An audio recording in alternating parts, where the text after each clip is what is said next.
हमारी आज की दुनिया एक ऐसी ताकत पर चलती है जो दिखती नहीं लेकिन है हर जगह। विद्युत धारा। ये हमारे फोन को चार्ज करती है, हमारे घरों को रोशन करती है। पर सवाल ये है कि ये असल में काम कैसे करती है।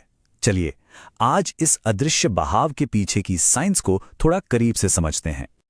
चलिए एक हैरान कर देने वाले सवाल से शुरू करते हैं। हम सब जानते हैं जैसे ही हम स्विच दबाते हैं लाइट फौरन जल जाती है। लेकिन क्या यह मजेदार बात नहीं कि तार के अंदर जो इलेक्ट्रॉन होते हैं वो असल में बहुत बहुत धीरे चलते हैं? तो फिर ये जादू होता कैसे है? इस पहेली का जवाब हमें आगे मिलेगा। बने रहिए। उस पहेली को सुलझाने के लिए हमें सबसे पहले एकदम बेसिक से शुरू करना होगा। आखिर ये विद्युत धारा या इलेक्ट्रिक करंट है क्या चीज? यहीं से हमारी सारी समझ की शुरुआत होगी। तो सबसे सीधी और सरल भाषा में इलेक्ट्रिक करंट, जिसे हम आई से दिखाते हैं, वो बस किसी तार या कंडक्टर से होकर इलेक्ट्रिक चार्ज के बहने की रफ्तार है। इसे ऐसे समझिए जैसे एक पाइप से पानी बह रहा हो। एक सेकंड में जितना ज्यादा पानी बहेगा, पानी का फ्लो उतना ही तेज होगा।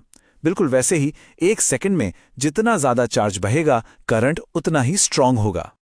यहां एक बड़ी दिलचस्प बात है जो थोड़ी कंफ्यूजिंग भी हो सकती है।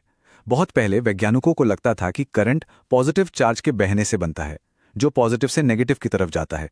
इसे हम आज भी कन्वेंशनल करंट कहते हैं। लेकिन असलियत तो यह है कि नेगेटिव चार्ज वाले इलेक्ट्रॉन नेगेटिव से पॉजिटिव की तरफ बहते हैं। और मजे की बात यह है कि आज भी ज्यादातर सर्किट डायग्राम पुराने तरीके यानी कन्वेंशनल करंट को ही दिखाते हैं। और यहीं से हम वापस उन धीमे इलेक्ट्रॉन्स पर आते हैं। देखिए, जब इलेक्ट्रॉन किसी तार से गुजरते हैं तो वो सीधी लाइन में नहीं भागते। वो तार के एटम से टकराते हुए, जिगजैग करते हुए एक तरह से बस आगे की तरफ खिसकते हैं। इसी औसत खिसकने की रफ्तार को ड्रिफ्ट वेलोसिटी या अपवाह वेग कहते हैं। और ये रफ्तार कितनी धीमी है आप यकीन नहीं करेंगे। हम बात कर रहे हैं मिलीमीटर प्रति सेकंड की। जी हां, सही सुना। ये तो एक घोंगे की रफ्तार से भी धीमा है। तो इसने तो हमारी शुरुआती पहेली को और भी गहरा कर दिया है ना। तो इस रहस्य का जवाब ये है, भले ही एक एक इलेक्ट्रॉन बहुत धीरे चलता हो, लेकिन उन्हें धक्का देने वाला जो इलेक्ट्रिक फील्ड है वो लगभग लाइट की स्पीड से ट्रैवल करता है। इसे एक पानी से पूरी भरी हुई पाइप की तरह सोचिए। जैसे ही आप एक तरफ से नल खोलते हैं, दूसरी तरफ से पानी फौरन निकलने लगता है ना? भले ही हर पानी का मॉलिक्यूल बस थोड़ा सा ही आगे खिसका हो। तो मतलब सिग्नल तेज है, इलेक्ट्रॉन नहीं। चलिए अब आगे बढ़ते हैं और देखते हैं कि इस बहाव को कंट्रोल क्या करता है। हर तार या कंडक्टर करंट के रास्ते में थोड़ी रुकावट डालता है और इस रुकावट यानी प्रतिरोध को समझना बहुत जरूरी है। और ये हमें फिजिक्स की सबसे मशहूर इक्वेशंस में से एक पर लाता है, ओम का नियम। इसे कहानी की तरह देखिए। वोल्टेज V वो धक्का है जो चार्ज को आगे बढ़ाता है। करंट I वो असल बहाव है और रेजिस्टेंस R वो रुकावट है जो बहाव को धीमा करती है। ये तीनों एक बहुत ही सिंपल से रिश्ते में बंधे हुए हैं, V बराबर I गुणा R। तो किसी तार की ये रुकावट किन चीजों पर निर्भर करती है? 4 मेन बातें हैं। तार जितना लंबा होगा, रुकावट उतनी ज्यादा होगी। तार जितना मोटा होगा, रुकावट उतनी कम होगी। ज्यादातर मेटल्स में तापमान बढ़ने पर रुकावट भी बढ़ जाती है। और आखिर में सबसे जरूरी बात, तार किस चीज का बना है। किसी भी मटेरियल की इस अंदरूनी रुकावट को उसकी प्रतिरोधकता या रेजिस्टिविटी कहते हैं। ये हर मटेरियल का अपना एक खास इलेक्ट्रिकल फिंगरप्रिंट होता है। ये तार के साइज पर नहीं, बल्कि सिर्फ इस बात पर डिपेंड करता है कि वो मटेरियल क्या है। और यहां देखिए कि ये कितना अलग अलग हो सकता है। चांदी और तांबे जैसे कंडक्टर्स की रेजिस्टिविटी बहुत ही कम होती है, मतलब वो करंट को आसानी से बहने देते हैं। लेकिन कांच जैसे इंसुलेटर की रेजिस्टिविटी इतनी ज्यादा होती है कि वो करंट के बहाव को लगभग पूरी तरह से रोक ही देते हैं। ठीक है, तो अब जब हम इन अलग अलग हिस्सों को समझ गए हैं तो देखते हैं कि जब इन्हें एक साथ जोड़ा जाता है यानी एक सर्किट बनाया जाता है तो ये सब मिलकर कैसे काम करते हैं। जब एक सर्किट में एक से ज्यादा रेजिस्टर होते हैं तो उन्हें जोड़ने के 2 मेन तरीके हैं। सीरीज में यानी एक के पीछे एक, करंट सब में एक जैसा रहता है और कुल रुकावट बढ़ जाती है।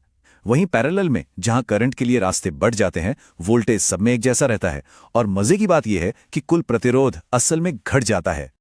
और जब सर्किट बहुत ज्यादा कॉम्प्लेक्स हो जाते हैं तो हमारे पास किरचॉफ के दो बहुत ही पावरफुल नियम हैं। पहला, करंट का नियम, जो कहता है कि किसी भी जंक्शन पर जितना करंट आता है उतना ही करंट वहां से जाता है। और दूसरा, वोल्टेज का नियम, जो कहता है कि किसी भी बंद लूप में सारे वोल्टेज का जोड़ हमेशा 0 होता है। ये दो नियम किसी भी मुश्किल से मुश्किल सर्किट को समझने की चाबी हैं। ठीक है, ये सारी फिजिक्स तो बहुत अच्छी है, लेकिन हमारी रोज की जिंदगी में इसका क्या मतलब है? इसका जवाब है इलेक्ट्रिकल पावर, मतलब हम बिजली का इस्तेमाल कैसे करते हैं।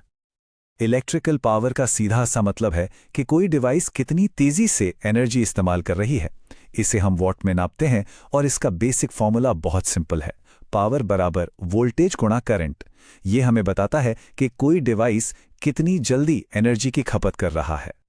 और ओम के नियम का इस्तेमाल करके हम पावर के इस फॉर्मूले को दो और तरीकों से लिख सकते हैं, जो अलग अलग सिचुएशन में बहुत काम आते हैं। P बराबर I²R ये जानने के लिए बहुत अच्छा है कि किसी रेजिस्टेंस की वजह से कितनी पावर गर्मी में बदल रही है, और P बराबर V²/R तब काम आता है जब हमें वोल्टेज और रेजिस्टेंस पता हो। ये तीनों एक ही बात कहने के अलग अलग तरीके हैं।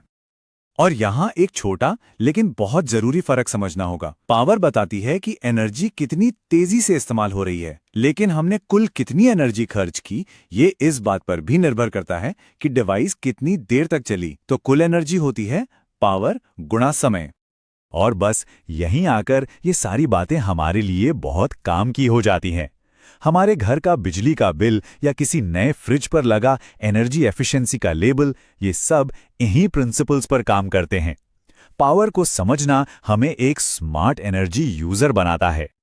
तो हमने देखा कि करंट को हमेशा इस रुकावट, इस प्रतिरोध से लड़ना पड़ता है, जिससे एनर्जी गर्मी के रूप में बर्बाद होती है। ये हमें एक आखिरी सवाल पर छोड़ जाता है। कंडक्टिविटी में अगला बड़ा इनोवेशन, अगली बड़ी खोज क्या होगी? क्या हम कभी ऐसे मटेरियल बना पाएंगे जिनमें लगभग 0 रेजिस्टेंस हो, जो हमारे एनर्जी इस्तेमाल करने के तरीके में क्रांति ला दे? ये एक ऐसा सवाल है जो आज के वैज्ञानिकों और इंजीनियरों को सोने नहीं देता। सोचने के लिए एक दिलचस्प सवाल है ना? इस जानकारी के लिए समय देने का धन्यवाद।